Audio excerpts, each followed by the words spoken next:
Hello, welcome to 2025.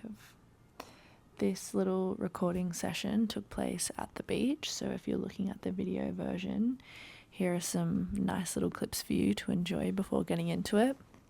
I just wanted to do a little introduction because I kind of jumped straight in, but long story short, these are my thoughts for the energy entering into the year, what my hopes for the year brings.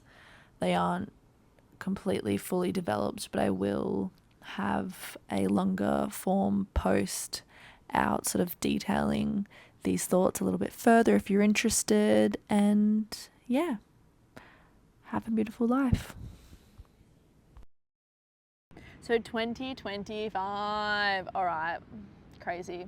So 2025, isn't it so wild that when we literally say 2025, when we say 2024, when we say 2023, when we say 2030, there's an energy, there's a presence, there's a almost like a personification that we feel when we think of that number, when we think of that period of time, like there's an association to it, right? So I don't think it's fair to ever say the new year doesn't exist. I don't talk in absolutes like that anyway. I think anyone who talks in absolutes like that has missed the point entirely. So don't talk in absolutes to me when you've missed the point entirely. Just saying. Yeah, I don't think it is fair to say or like roll your eyes to this whole new year, new me. I've definitely had my share of being like, of years of being like, why are we waiting to make a change? Meanwhile, I'm not making any fucking changes.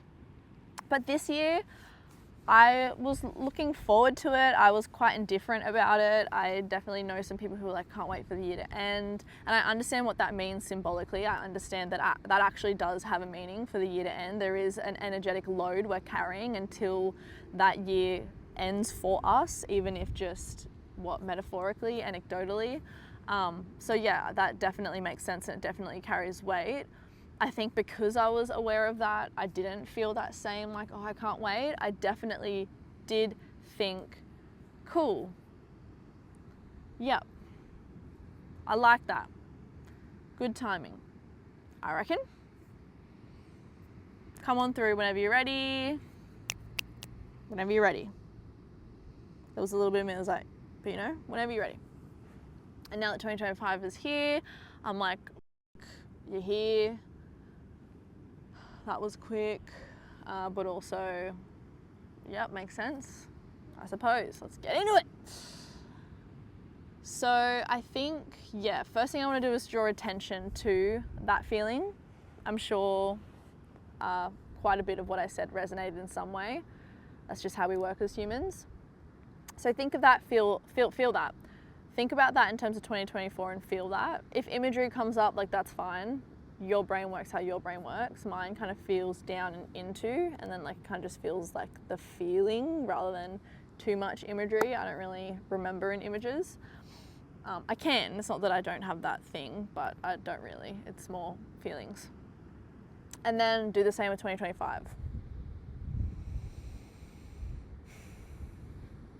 Do you feel a difference between the two? And if you do, and if you have anything handy and you're interested, write that down. Write that down. I would write it now because I've figured that's what I need to do in order to actually do things, is do it when I think to do it. Obviously use your discernment. There's plenty of times that I think, no, now's the time to just be here, now's the time to just relax. But thought I'd just seed that one.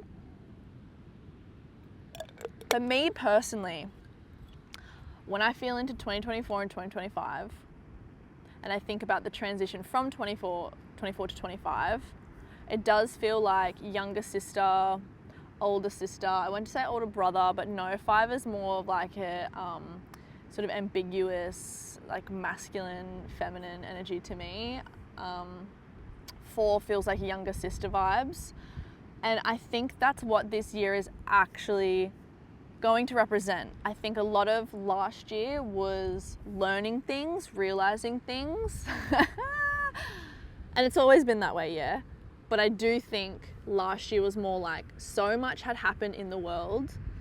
I think our generation, which is like the median generation that's passing through at this time on Earth, has now experienced enough history enough lived experience, enough fluctuation in the culture. And I think we're getting to the age of that just beginning to mature, in a sense of, I want to be careful with the word wisdom, but there is like a little lace, like a little fine thread that a lot of us are coming into, which is, I know myself enough now. I know the world enough now. So for me, that looks like not feeling like there's an objective right and wrong. Not feeling like if this person lives this way and it's the opposite to the way that I live and what I truly believe in, that I now feel like there's a right and wrong, or there's an objective, like, truth. That's what my version of my age and my wisdom, I think, the biggest thing. And I do feel a sense of overall letting go of the things that I cannot control. There's still a bit of that that's running through me, but I do feel a little bit of maturity in that area. I know what I once felt like, and I was someone who had such strong opinions, and I still do have such strong opinions, but I almost wanted to convince people of them. Now I just want to share them. I just want to be in discussion. I want to be in discourse. I want to hear about other people's opinions. I want to hear about what they have to say, and I want to find what's interesting about that rather than what puts us on different sides of things. And I feel like I've lived just enough life now to truly respect the existence of everyone on this earth that's not me. In terms of, I could truly never know what it's like to be you in any sense of the word. I don't know how your brain works. I don't know what connections you're making on a daily basis. I don't know who you're talking to. I don't know what you're thinking. I don't know what experience you've had. I know nothing. Like, even listing that sounds so, I don't know, like, it's just so much deeper. It's just so beyond, like, people's existence is so much more than what words could provide. And I have finally gotten to the age where I've just started to really respect that, and therefore not really make any strong assumptions about people. I think it's human to, be a bit of a critic. I think in my makeup, I'm such a critic. I criticize everything all day, but more from like a very objective and interested lens. I never criticize saying like that's completely wrong. I criticize it out of fun, to be like, this is how we could tweak it, or this is how it could be better, or I'm making this kind of observation. That's just how my brain works. It's just observations, collecting the facts, looking back at the facts, or the apparent facts. The subjective facts. I don't know if there's any objective facts. So yes, I think 2024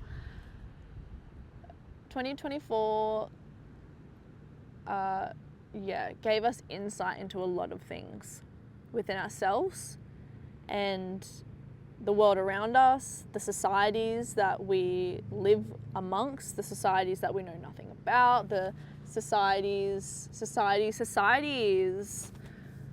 And I think 2025 is bringing a sense of maturity to that. I'm really liking the word maturity, but it's a sense of responsibility. It's a sense of responsibility, because maturity is in stages. Like, you can say something's reached its maturity, and then if you look, there's like another maturity over here that can also be reached.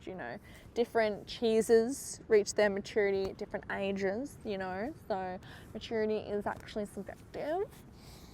But yeah, I think we're all coming into a sense of responsibility. Hopefully from that, things are really rounding out. And that friggin' brings me to the numerology of 2025 is 9. The numerology of 2025 is 9. Okay? So 9 is the closing of a chapter, the ending of a cycle, the rounding out. Things work in cycles of 9. And I'm saying this in a way that I'm not going to be able to explain it, because I don't actually completely understand it. Something to do with numerology, something to do with like maths, something to do with like how 9 is one of those numbers that you can find, like you can add these things together and it creates this, and divide it by 9 and it'll always be this. I don't know. I'm going to save the things that I don't know for someone else, because I'm just going to ruin my rep if I just talk shit about stuff that I don't have any idea about. But I do know what 9 represents, and 9's an ending. It's an ending before we come back to 0, which is an incubation period, which before we go back to 1, and that's starting anew. So in 2025, we're closing cycles out, we're reflecting, we're reaching the end of this phase of our life, is essentially what it is. A lot of people are going to finally reach the end of a certain chapter of their life. I wrote something a while ago in my journal, and it was essentially saying, I keep feeling like I'm about to end a chapter. Like, it's for the last couple of years, I've just felt like this ending, and I felt like this change or this metamorphosis within myself. And I've had a lot of little ones that were correct and did coincide and were great and felt massive at the time. But now I really feel like, oh, all that shit was like mini preparations, and the last end of 2024 was like a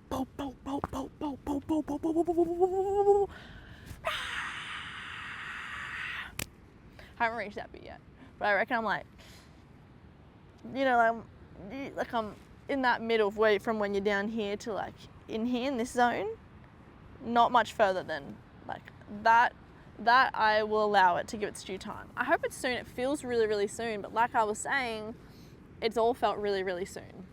It always does. It always feels like you're on the edge of something until you finally go off of it, and then you land at a new beginning, and you're like, yeah, this feels different. Like, this actually feels different, and you are doing things that are different. That's the thing, is you are doing things that are different. Your life looks different because you are now a different person. You've made those changes. You've changed the way you view you change the way you view discipline versus flow. And for me, how I wanted to have both of them, but I would just land into flow, and then I would create excuses as to why it was fine and I didn't really suit discipline, and I was almost afraid of discipline.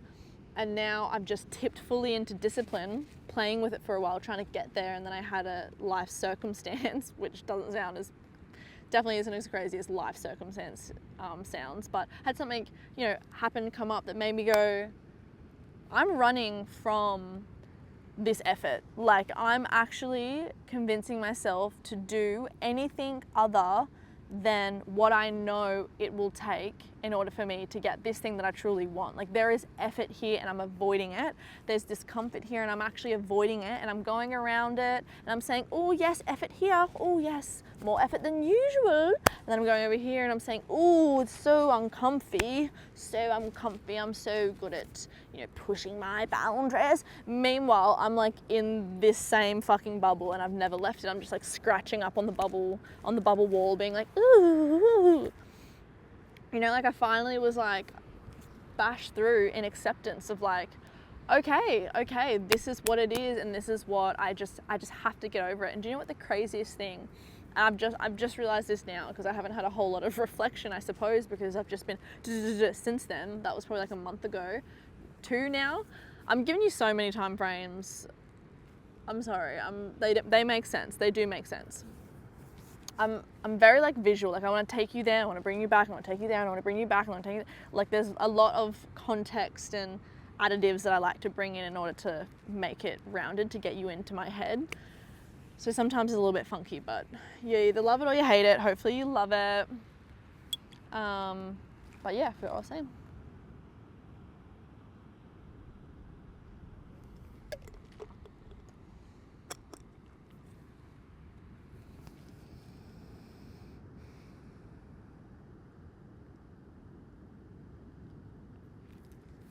Yeah, discipline. So yeah, what's crazy is whenever it was, not that long ago at all, I had forgotten actually how much in my head I was like, oh, fucking hell.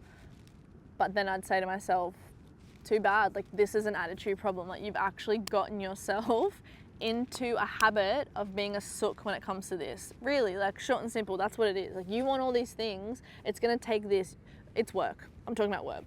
The amount of work and effort I have to put in to create things like this, to write blogs, to share, to be in a space to create a community where I actually feel like my thoughts and my little theories can be heard and it can be responded to, and I can talk with other people about it, and we can just freaking vibe out in life. And yeah, like I want that. That's exactly what I want. I want to get paid to do that. I want to get paid to foster beautiful communities in which we just get to like pine over existence and welcome new thoughts to one another and give each other little insights into what the other feels and experiences and thinking. And that's like our pockets of the ethereal, you know, that's our pockets of heaven, that's our pockets of the divine. Like, you don't have to go other places to get it.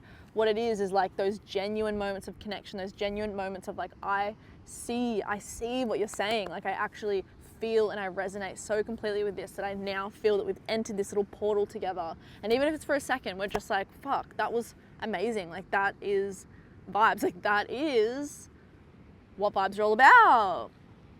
And yeah, I accepted it. I told myself plenty of times when I was going to work and I was doing other things that weren't that I was kind of not feeling the best or getting a lot of joy out of. And I just started saying to myself every single time, this is an attitude problem. Like, this is an attitude. It's not that you truly don't like doing this.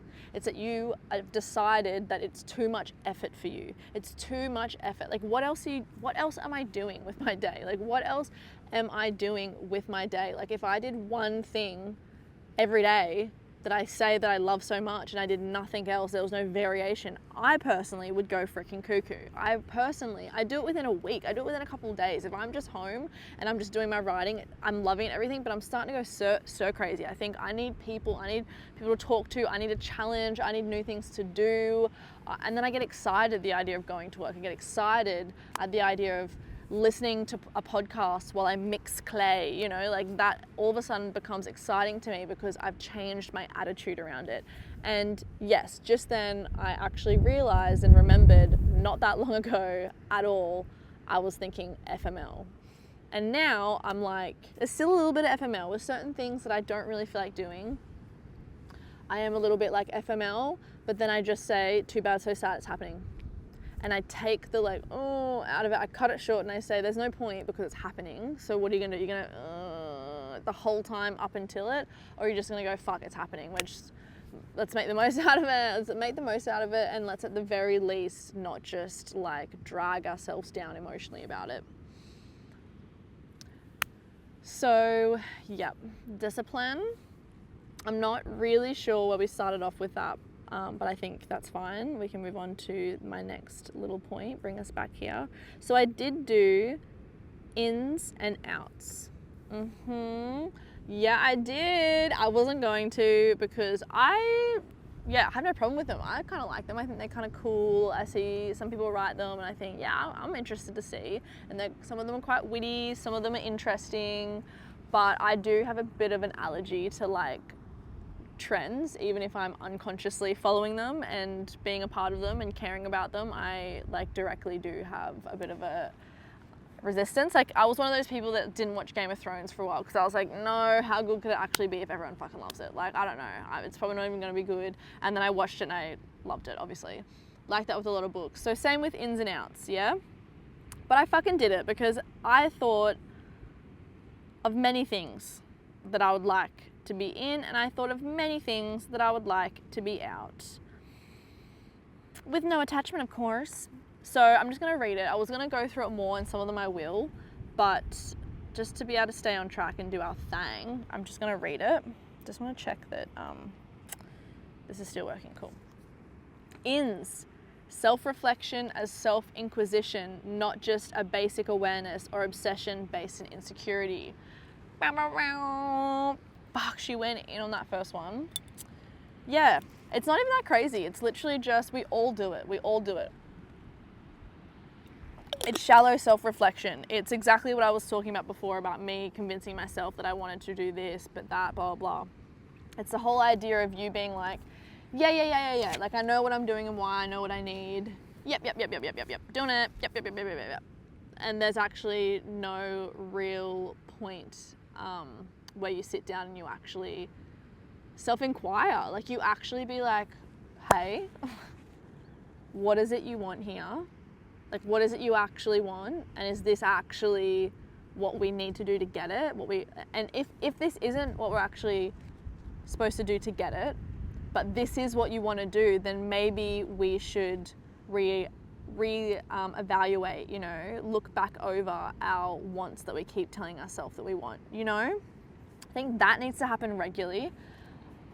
I think we need to, I'm guilty of it, we need to stop using the buzzword like hyper aware, like self-conscious, like, you know, I do it constantly. I do it freaking constantly. And we need to kind of stop, because that label needs respect put on its name. That label needs respect put on its name, okay? It is such a sacred and important thing to actually take time to spend with yourself, to look within, to genuinely sit with this energy that resides inside you, this life force that's emitting out of you in some sort of pattern in which a personality comes to fruition. And we need to actually ask what the frickety frack is going on here, and what is the vibe, what's the main vibes. That was me trying to stay on track while I forgot. Okay, next thing is noticing the limit of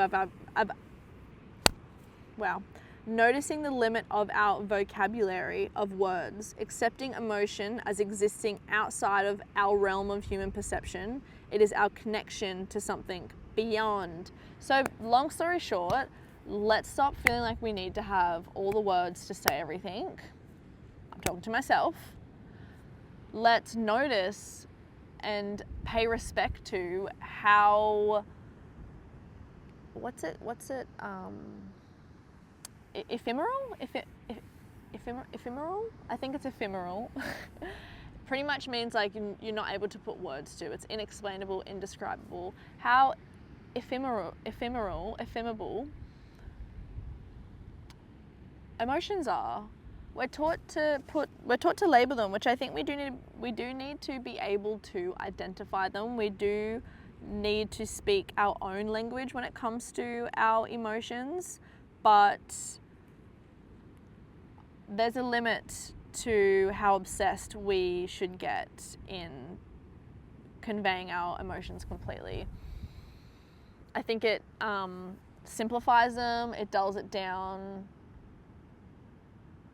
and yeah, more space for us to just exist. More space for self acceptance, for all that jazz. I'm starting to fade. Usually I get like an hour and then I'm like, my brain stops working. I start getting exhausted. So let's pump through this then. I don't think I need to do much more anyway. It's not like I need to get through absolutely everything. You'll have the written post to read, and I'm happy with everything we've talked about here. Emotions as a guidance system, prioritizing learning what the feeling of truth is versus attachment. So yeah, exactly that. Again, if you want to know more about it, read the post. How about that? A reconstruction of the symbolism associated with finish lines, and how this is really the middle and not at all an end. In fact, it is destructive to assume such. Dive into that further. Knowing 3 sacred uses of time, neutral, passive, active. That's something that I have really started to pay attention to recently, and it's very hard for me personally to remember, especially at the moment, for neutral time. That's kind of like your meditation. That's kind of like going for a walk with no music. Like, that's really still existing and being. You have to sit like this, but it's getting to into a space where nothing's coming in and nothing's going out. And it's super important. Knowing the value of authenticity, not just wanting it as a social trend. Having discernment. Remembering you have time. That's a big one. All right, that was ins. In case you know, this is outs. Not making an effort to connect with the abundant source of intelligence and love that surrounds us at all times. Yeah, that's fucking lame. That's fucking lame. If you're living on this earth and you never, ever, ever take time to just like connect with Gaia, connect with spirit, connect with this thing that people call God, connect with essentially this field of information, of energy, the thing that quite literally connects us all, then what the fuck are you doing? What are you actually doing? Because that should be crazy. That should be crazy. That's unappreciative. Nah, it's fine, but start doing that. Because that's the thing that changes you. Like, that's the thing that makes you want to put the effort in, makes you want to have a sparkly life, makes you okay with holding the duality of the good and the bad. It really is the foundation that opens you into you look up, you know, like we're like this, and if you never take a moment to just go, you know, like, holy shit, like, this is incredible, then how can we expect to feel incredible? Feeling alone or believing you could even be lonely? Yeah, that makes me sad that people feel that way, and I get it. But exactly, like, tapping into that abundant energy and recognizing how you're one of the same. You are that feeling that you feel when you connect to something greater than yourself. Like, that is always there for you. Like, that is love. Like, that is that thing. Like, that's being connected to the womb again, you know, like, that's that cord that nourishes us and brings us into unconditional love. If someone feels lonely, there's a chance that they're not connecting to that. I think it's probably the reason they're feeling lonely. So let's normalize that. Let's normalize that as being the reason you freaking feel lonely, and making that your number one priority is finding something greater than yourself to believe in. Not repeating to yourself sunlight, community, nutrition, and exercise does matter until you believe it. So this is all really basic stuff, but I think that's what the frickin' collective needs, to be honest. I think it's that click. I think we all need, which I am, you know, feeling for 2025 for a big group of us, is that click, like that switch of being like, oh no, hold on, like, there's shit I gotta do right now. There's actually shit I gotta do, and that excites me. That there are things that I need to peel away. There are things that I need to add. There are things I need to change. There are blockages that I need to remove, you know, like all that lingo. Like, that's legit. That shit is legit. And it's coming to a place of actually feeling that within yourself, and not just dancing around it, not just having it superficially, not just getting this sense of superiority, feeling like because you're reading all the things, you're integrating all the things. I've been there as well. Like, I know what it feels like to actually feel like you've broken through something, and then will happen for the rest of our life, and then we'll break through again, every single time we think, fuck, I was missing all of this. I really thought I had it sorted, and now, boom, I'm opened up to all that I do not know, like all that is not integrated, all that is resting beneath me, that is subconsciously controlling me, like helping me create my decisions without me realizing, like, fuck, like, wow. Or maybe it's a different sort of lane, a different avenue that you need to look into. But 2025 is going to be that for us, if you so wish it to be. We all have the opportunity for it to be. Some of us, granted, more than others, but no one, it's an attitude change. It's a matter of whether you are willing to do what is required for your eyes to be opened and to stay open. Because it requires effort, and it is a lot easier to just be like, nah, me like food and me like me TV shows. Okay, self-isolation, yeah, that shit. Same as the whole sunlight thing. Again, I could never know what someone's experiencing to make the decision to self-isolate. I imagine it's very intense and very overwhelming, and that is why you're isolating. But that is never gonna help. Like, that is never gonna help. Not isolation, like alone time, yes. Like, going in a hermit mode intentionally, yes. But, you know, the coldness, the consistency, the loneliness that's associated with the term isolation, like, no. There's not a chance that if you went down to the beach even and just watched sunset twice a week, 3 times a week, I reckon probably 3 times a week for it to make a difference, like a good difference.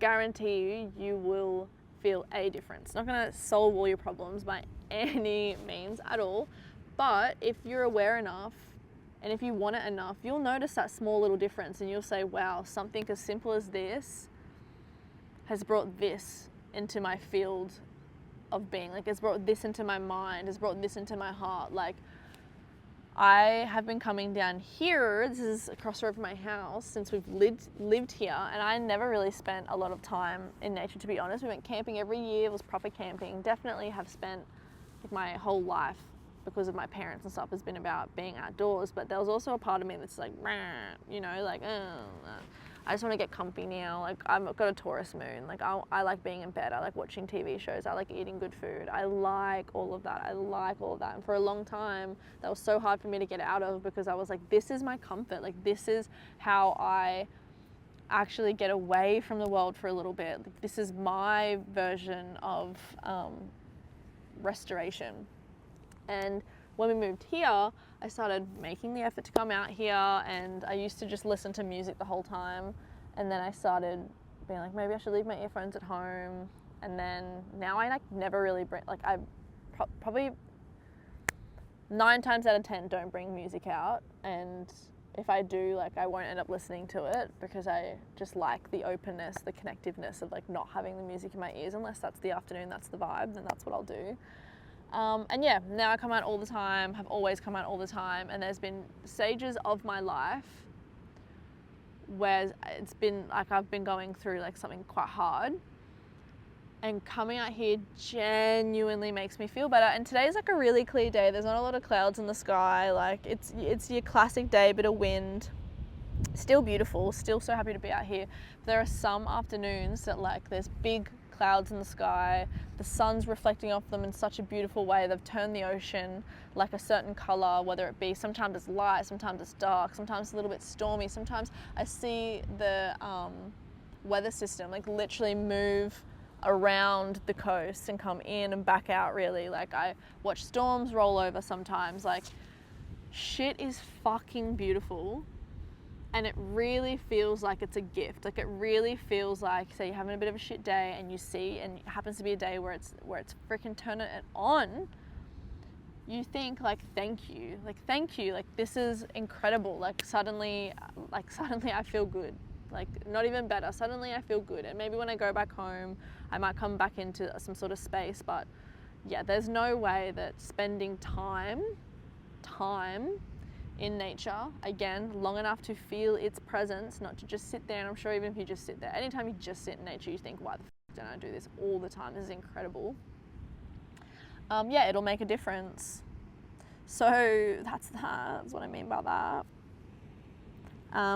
Gosh, I kind of went a bit like neg towards the end, but I promise I wasn't feeling neg. I was just saying like, nah, this needs to be said. Victim mentality, again, I don't think any of this you're gonna hear from me isn't something you've heard. Because I think we really need it. I think we actually do need to understand what this victim mentality is. I don't like the fact that we use the word like a victim, because that has like a double entendre, like hectically, because they truly are victims of, like, truly are victims. So like to put them in a term that almost like negates a victim's experience, I don't like. Me no like it. But in that like same notion is the point of like victim mentality, is like nothing can affect you to that extent. No, I want to change the way I'm saying this, because people who might not know me that well might not know like how much I really do respect these kind of issues. But I am also the type of person that like tells people straight and like does have a pretty straight down the line view of things, I suppose, would you say? Like I really sit in the middle of something. Like I really look at things objectively. I'll look at one side, I'll look at the other. I'll say, like I said, I don't have any perspective on right or wrong. Like I don't think that's the case, but I do know within myself and in my own experience, the sneaky ways victim thinking can actually affect your life for the negative. Obviously, if you've experienced anything where you truly are a victim to circumstance, I'm not even going to speak on that because that's none of my business. I could never understand any sort of feeling around that. But I would, for everyone in any degree, any walk of life, just like open your mind a little bit to what that could mean. And if there are areas of your life where you would be open to that being the case, and be like, yeah, true. Like it's like the word triggered. Like I didn't really get down with that either. Actually, I'm a Libra, so I did get down with it at first because I always have like altruistic intentions. Like with any sort of social wave that has standing, at the front line of it, I'll be like, fucking oath. Like fucking oath, we should think more about what we say. Fucking oath. Like if something affects someone and they've expressed that to you, then you need to respect that affects them. Like that is just plain and simple. That's just being a nice human. That's just understanding the logic of respect. But as soon as it keeps getting pushed and pushed and pushed and goes all the way that way to now it being how you feel is everyone else's problem, no. Nah. Like I told you before, I cannot stand when people are so hard on their opinion. That is wrong. If you want to talk about what is right in that, what is right in that is the idea that there is a give and there's a take, and there needs to be a level of respect for our fellow humans. So that means if someone expresses something to you that's hurt their feelings, then you should care. You should care. If that, on the other hand, is now been made your sole problem to care and not the other person's, that other person what they said then. That they don't even understand what they're asking for. So no, if that's the case, you go over there, I'll go over here, let's just not talk to each other again, because this is never going to get solved if you're making it my sole issue that you feel a certain way. That's just how everything works. The same with freaking the whole COVID thing. It's the same with every strong opinion anyone has ever had. It's like, how do you think you're helping? How do you think you're helping if there is no nuance in how you're approaching that situation? That is bizarre, and you are now not a credible source. I now have no interest in listening to you because I can see that your head is in the sand and you're refusing to open it and look around and even be okay with other people's opinions existing. And in that case, I love a good discussion. I love some discourse. Just always checking this through recording. I love some discourse, like fucking let's go. Like I would love nothing more than to be in a conversation with someone where we can get passionate, not heated, passionate, and someone not look at me like I'm heated. I would love to have a debate with someone and them know that it's not personal. I'm not actually pushing for them to change their mind, but I feel that this is exciting, that you've got such a good point and I've got such a good point, and now we're really exploring the points together. Why is that so hard for people to do? I do not understand. I do understand because I've been that person. That's for sure. I've been that person. So yeah, I think that pretty much rounds it out, guys. Cool. If I don't know where I'm going to put this, but surely wherever I put it, it's got somewhere that you can contribute if you so wish, or you can just message me. But yeah, if you have listened to this and you've got any thoughts on 2025, anything resonated with you, you know the drill. You know the drill. Essentially, I want this to be like a back and forth. If it's not, that's fine. I'm so happy to talk to myself, and I'm so happy for you to listen. Yeah, beautiful. Okay, well, bye now. Love